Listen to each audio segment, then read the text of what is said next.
Anil Kumar, eminent speakers on the dais, ladies and gentlemen.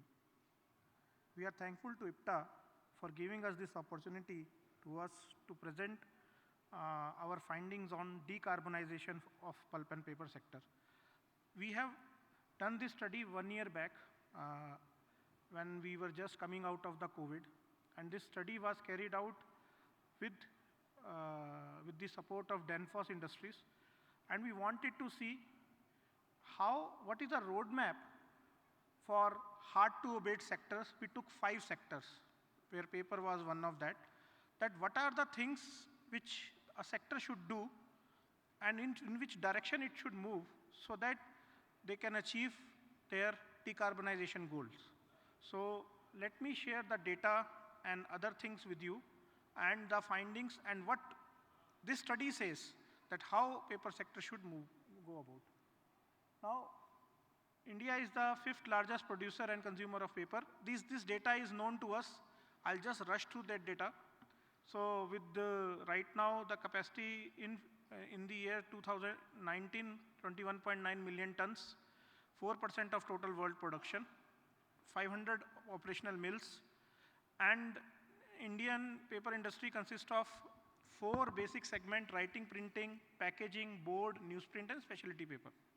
And especially in packaging, we are seeing a lot of demand coming up. That also is one of the growth area which was coming out during the analysis. Now, if you see that the paper industry has been categorized into wood-based, agro-based, and recycled fiber. Now, this is the per capita consumption. We are still very less compared to the world.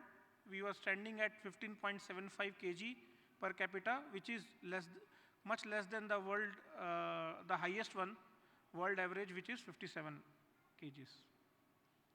Then we identified the demand levers, demand drivers, and what could be the growth pattern.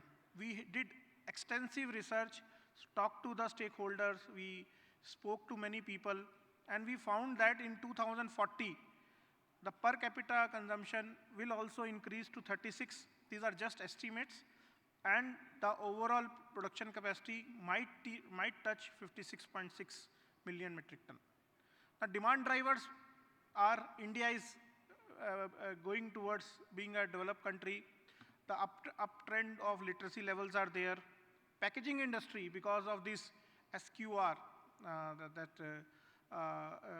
QRS, sorry, quick service response or quick service restaurants and many other things which are coming up are demanding lot of packaging material, and the demand is increasing. And government initiative also to withdraw plastic will also help paper industry to grow. And the increase in preference for ready-to-eat food, as I mentioned. So these are some of the demand drivers. Paper industries is poised to grow significantly in next couple of decades. Now the decarbonization, where is a need? What is a need?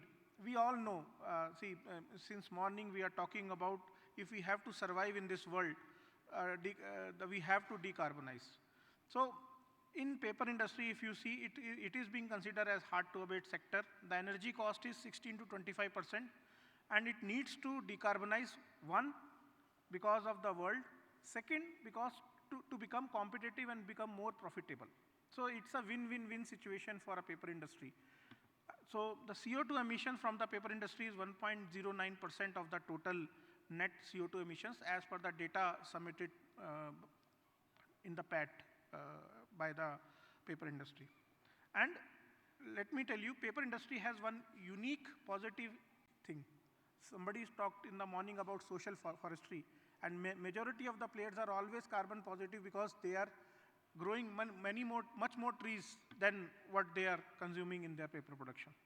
But then our need has to be on the small and medium size, and I think 70 to 80% of the paper is right now coming from RCF. So where the need of the decarbonization is more. So these are some of the points which came up during the analysis. Now the challenges, what are the challenges, key challenges? Raw material availability and the quality issue is a major challenges. Cost is increasing. The higher production cost is increasing because of the high cost of raw material. Now, the cost of the new technologies are also very high. So, and in some cases, there are certain challenges with respect to who should take the first risk. So, that is another poised risk which is there in front of the paper industry. Then it is a highly fragmented industry. You will find a 10 per ton per day of mill to 1500 per ton per day of mills also.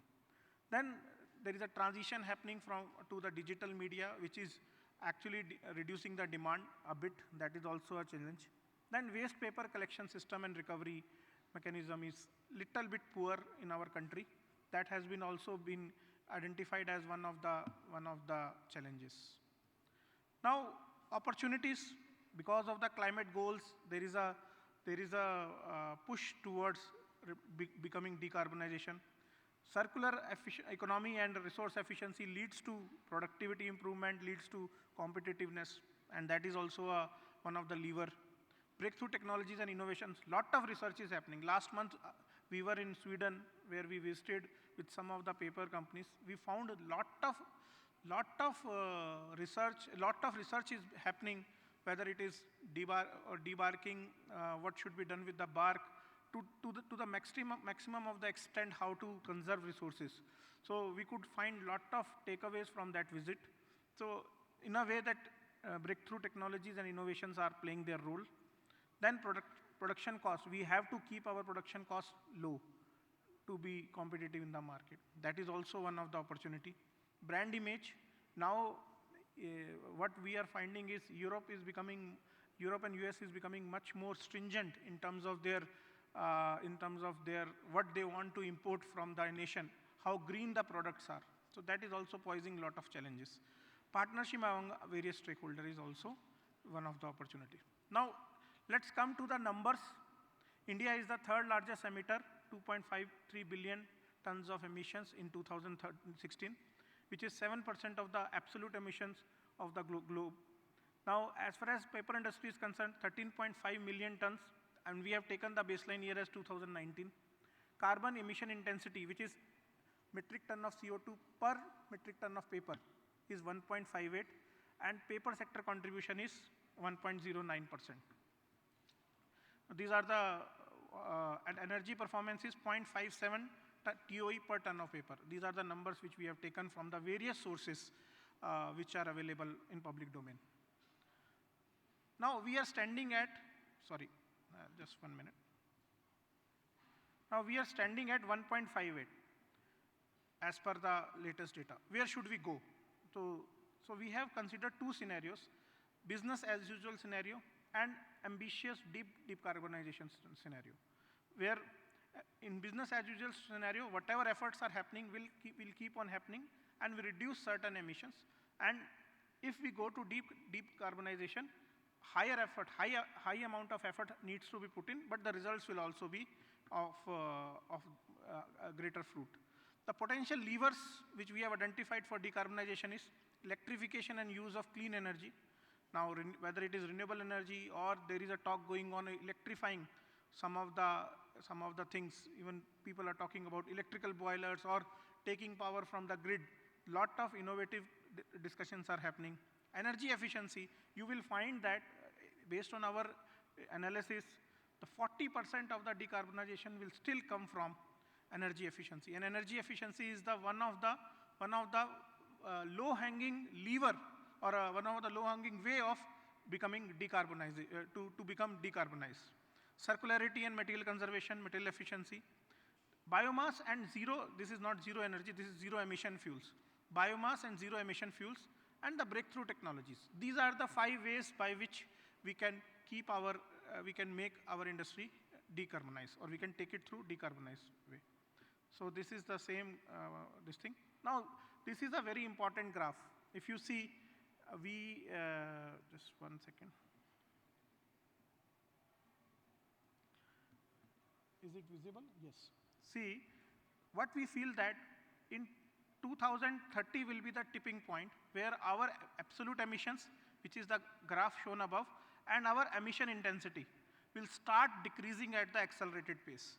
Not how much it will decrease, because what is happening is innovation is happening, research is happening, and we are also adopting a lot of technologies. So by till 2030, this is just an estimate, it can even accelerate also, but as per the way we are going today, till 2030 there would be increase in emissions, and then there would be a decrease in emissions.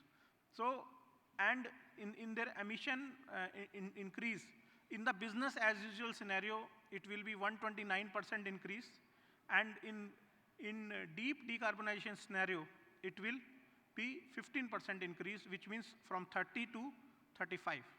As far as emission intensity is concerned, 22% reduction in the business as usual scenario from 1.58 to 1.23, and 61% reduction, which means 1.58 to 0.62.